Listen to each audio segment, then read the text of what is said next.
As we're approaching the season of Hanukkah, Hanukkah, which is a season of the rededication of the temple in Jerusalem, by the family of Mattathias, the Maccabees, as they were known.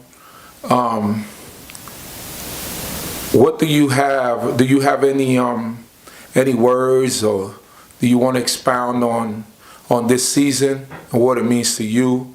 Okay. And what do you see? What do you get out of this season? I definitely have some things to say in brief about the Maccabee season and the season of Hanukkah, the Maccabee family and the season of Hanukkah.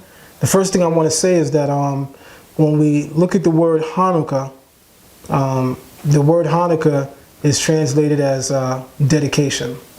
And some of us even say the rededication of the Jerusalem temple, which is what the sons of Mattathias, Judah Maccabee, and his brothers essentially did. They rededicated the temple.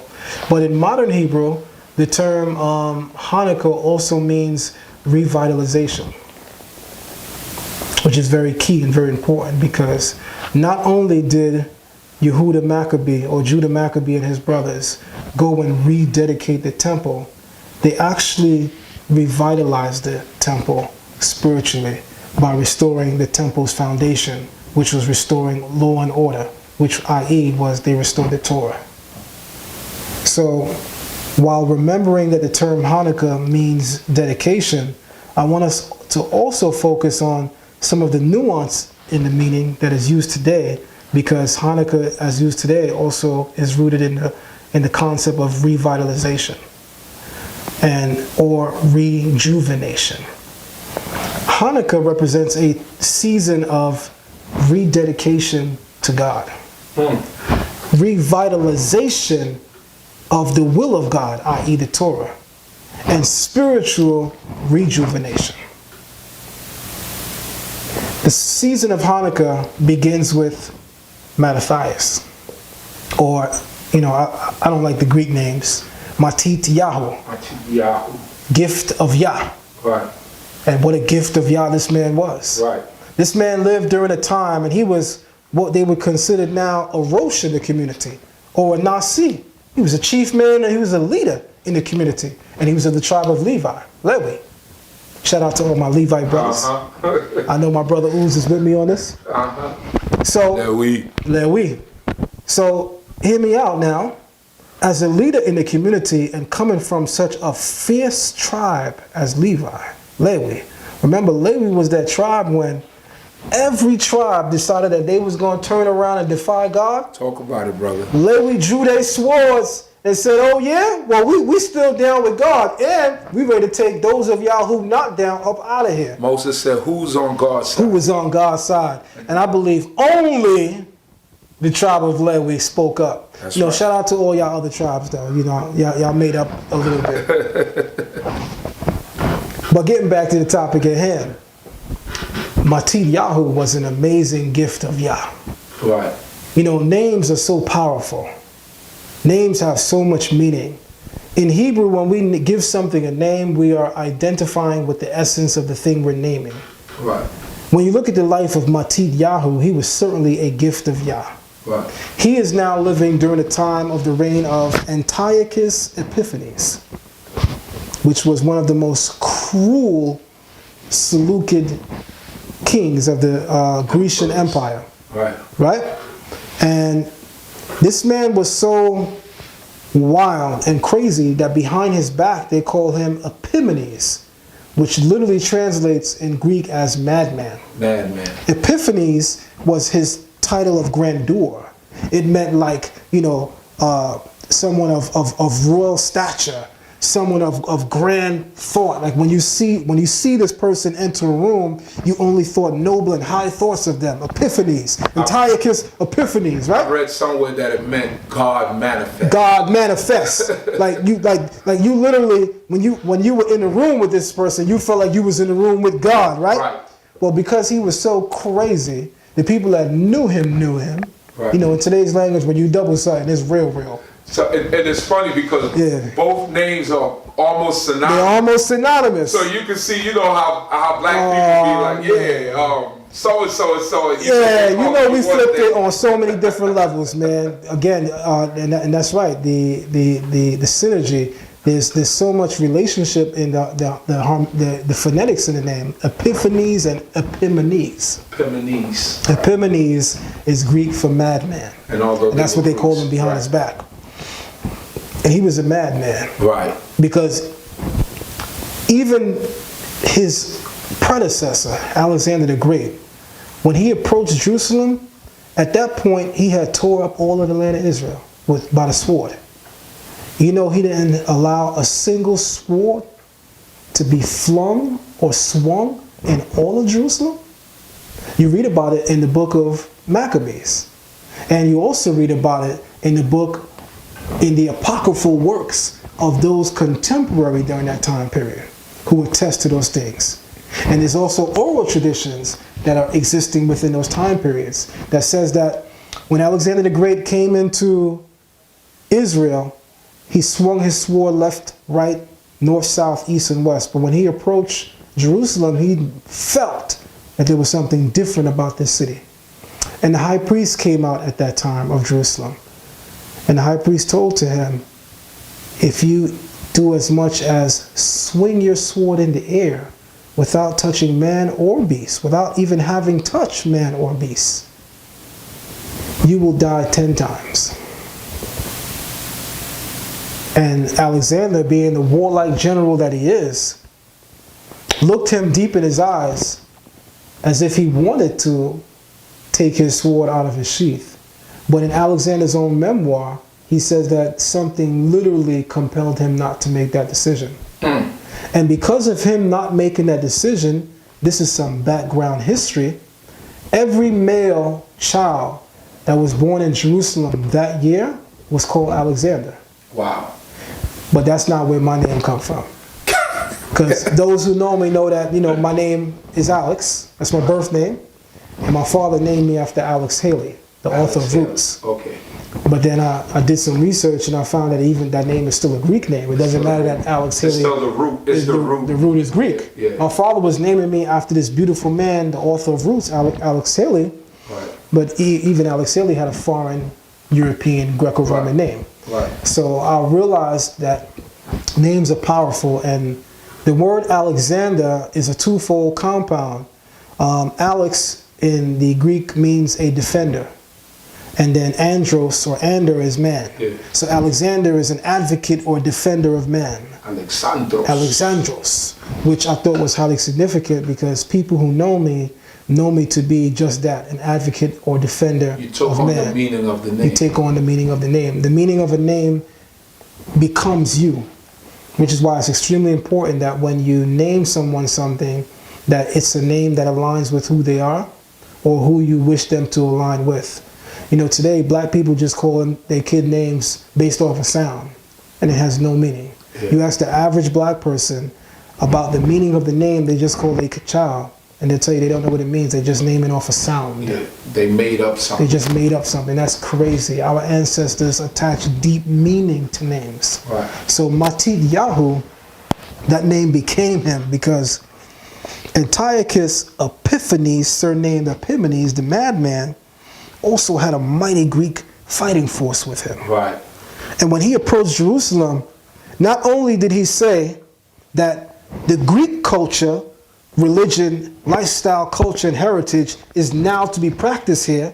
But if we catch any of you little Hebrew people practicing your Torah, reading your Torah, taking away extra skin off your bodily members, something that is a no-no in Greco-Roman culture, because in Greco-Roman culture, the human body is worshipped. Right. It's adored. Right. And to disfigure it on any level is desecration of such. They considered it mutilation. They considered it mutilation. The people of the city of Athens, which were like the intellectual elites of the Greeks, they frowned at circumcision. They thought it was barbaric. Right.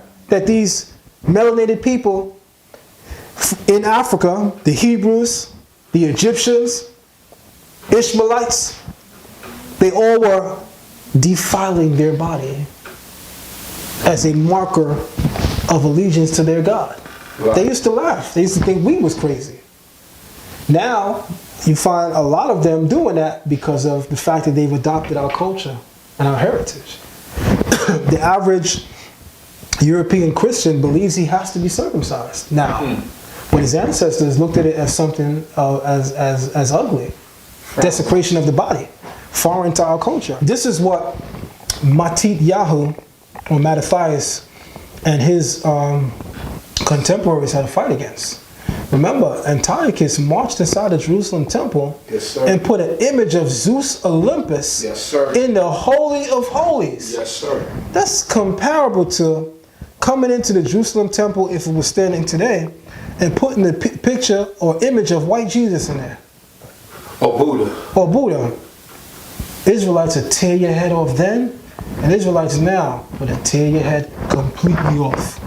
As they say, to the white. To the white. You understand? So, the allegiance, the faith demonstrated by Mattathias was so strong, so powerful, because he knew if he went against the order of this general, Antiochus, that it not only was going to bring trouble to him specifically, but also to his children and everybody around him.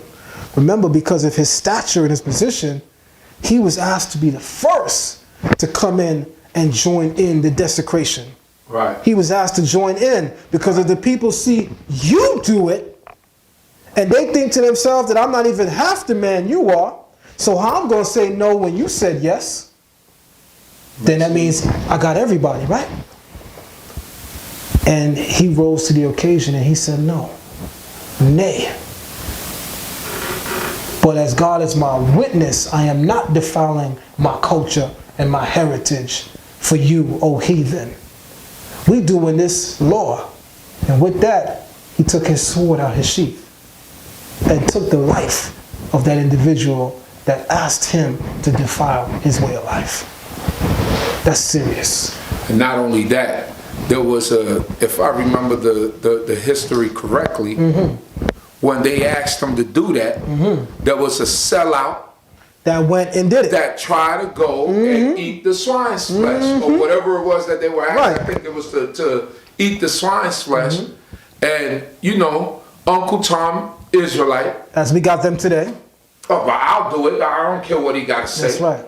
Because he figured the Greeks were there, you know, the Seleucid Empire was there, and Antiochus and his people were there. That's right. Well, Antiochus people, because Antiochus wasn't there at the time. He sent this general, and he brought forward and went to eat that meat, and Mattathias left him right there with the pork chop in his mouth. Right in his mouth. And, you know, one thing I have to highlight about this story is that because of the actions of Mattathias and his son Yehuda Maccabee and the other sons, because he had, as you know, he had several sons that each rose up after one was put down. The show didn't stop. This is very important about Israelite or Hebraic culture. Right. The show don't stop when one man go down. When one man go down, right. Which is why we have to rise to a spiritual and intellectual state where we always realize that God is in control. Right. And men are operating as managers here, so to speak, or as presidents, right? But the owner and CEO is orchestrating everything. Most sides. We don't never get to the point where we follow a man to the point where we're not sure if God is working with us. Right. Mattathias realized that there was an immense pressure on him. He also realized that if he did this, a certain chain of events would occur that would push them to go into exile and they would have to fight, right? Right. So I'm asking the people now, who do you think were some of the individuals that may have inspired the kind of fight that Mattathias gave? For example, where did he get the strength to know that he can do this? To know that the Greeks outnumber them and they still can do this? Well, let me remind us of some of the recent history during that period. just 30 to 40 years, almost 50 years before this occurred, right? We have Hannibal. Hannibal of Tarsus. Hannibal, remember, for those of us that remember the history of Hannibal the Great, Hannibal defeated the earliest Greeks that came to take African land and culture up out of this world, right? What a lot of people may not realize is that Hannibal was what we would call, in today's language, a Phoenician. Hence why all three wars that Hannibal fought are known as the Punic Wars. Because the Greek way of saying Phoenicia is Punica, not Phoenicia. The Greeks called the land of Phoenicia Punica. And they referred to the wars that Hannibal fought with them as the Punic Wars. But Hannibal was a Phoenician. So I have a question. If Hannibal was a Phoenician, what language did Hannibal speak? Hannibal spoke Hebrew. And let's take it a step further. Not only did Hannibal speak Hebrew, but when Hannibal's descendants, after Hannibal ultimately lost to the Greeks, when his descendants came back to the Roman Senate and asked Rome for parts of their land to be restored to them because the Jews took some of their land, Rome said, nay, because the Jews were with your father in alliance with him when he fought against the Greeks and the Romans. A lot of people don't know that. The tribes, the northern tribes of Dan, Asher, Zebulun, these were tribal members of Hebraic faith and culture and lineage that actually fought with Hannibal. There were Hebrews that fought with Hannibal. Right. So anyone familiar with the tactics that Hannibal employed, because he was also extremely outnumbered, these are individuals that gave birth to terms like guerrilla warfare. Right. The guerrilla warfare employed by Mattathias, but in particular Judah Maccabee, was taught to them by their predecessors, the northern tribes that were in league and alliance with Hannibal the Great. Very important piece of history, because in the Afrocentric community, we love to talk about this individual called Hannibal. And everyone knows that he's a black man. Some even say he's an African. But very few take the time to really do the research and realize that the man was a Phoenician. Carthage in North Africa, modern-day Tunisia, or modern-day Libya, was a Phoenician vassal state. When they lost their land of Phoenicia due to the northern tribes occupying it, such as Dan, they had to create a vassal state on the horn of North Africa, the tip of North Africa, in Libya. And they called it Carthage. Carthage. But they were Phoenician by lineage and blood, which means they spoke Hebrew. Very, very important. Because these are the individuals that laid the intellectual and military framework for the guerrilla warfare practiced by Judah Maccabee. Remember, we just spoke about King Saul being a great king in spite of not having a template for kingship. He's the first king. Judah Maccabee fought guerrilla warfare. He fought and won and triumphed even when numbers were against him. And he did it through the understanding of how to fight guerrilla warfare, which is strategy that entails great thinking, great planning, great strategies. So who led or who laid the template for that? Hannibal and other Israelites. Very important. Very, very important that we cannot forget that part of the history when we're talking about the Maccabees. Because it's always important to know the genesis of a thing, the origin of a thing. Right. The guerrilla warfare employed by Judah Maccabee did not begin with him and his father. There was a template for it earlier. Right. And some of our ancestors participated in that template, which makes it even more significant for us. Right. So what stands out to me about the story of Hanukkah, to wrap it up, is that as Judah Maccabee and his brothers and their followers begin to reclaim the city of Jerusalem and then venture out to reclaim other parts of the land of Israel, they're making sure that not only is Torah sheltered, but Torah is practiced. That's right. They're bringing spiritual rejuvenation, they're bringing spiritual revitalization, and they're bringing spiritual rededication. Now, when we talk about the surname given to Yehuda or Judah, they say in the book of the Apocrypha, and he was called the Maccabee, which is the hammer. The hammer. Right? But our oral tradition tells us something a little different. There's a couple of Psalms that have this phrase, "Who is like unto thee, O Yehovah?" Or "Who is like unto thee, Yah?" In Hebrew, it's "Mi kamoka ba'alim Yehovah." Who is like unto thee, O Yehovah? Which is a rhetorical question. Nobody's like unto God, right? That's right. The war cry, according to our oral tradition, of Judah Maccabee and his followers and his brothers, every time they went to war, you know, when military soldiers go to war, for those who have actually been in the military, you know, there's a war cry that they shout as a term of endearment and inspiration to win the war.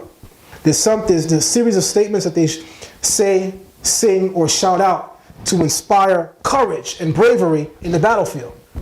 Well, the oral tradition teaches us that Judah Maccabee and his brothers all shouted, "Mi kamoka ba'alim Yehovah." Who is like unto thee, Yehovah? Hey. And they decimated armies. Right. And guess what? The initial letter of all those words is Maccabee. Mi kamoka ba'alim Yehovah. Maccabee. So the Greeks tell us he was called Maccabee because of how hard he hit the Greek forces. He was a hammer. Our oral tradition says it's actually the mnemonic for Mi kamoka ba'alim Yehovah. It was the war cry of Judah Maccabee. Wow. Hallelujah. Hallelujah. Thank you, Brother Zion Lex, for another great interview. Thank you, Chief. Thank you, Chief.